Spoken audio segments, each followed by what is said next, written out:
Good afternoon, teacher. My name is Nicolás Riascos. I'm going to read all the sentences. Let's start. Number one. John could visit Spain next year. Number two. I might take English lesson. Number three. They must be home by now. Number four. James can't be 18 yet. Number five. The weather might be sunny tomorrow. Number six.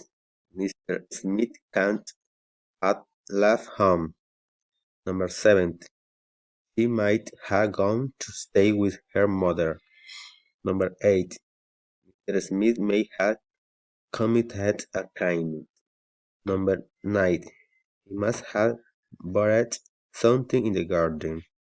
Number 10. He could have won the lottery. Number 11. He must have bought a new car.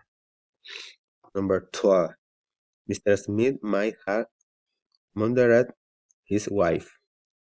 Number 13. She must be a home. Number 14.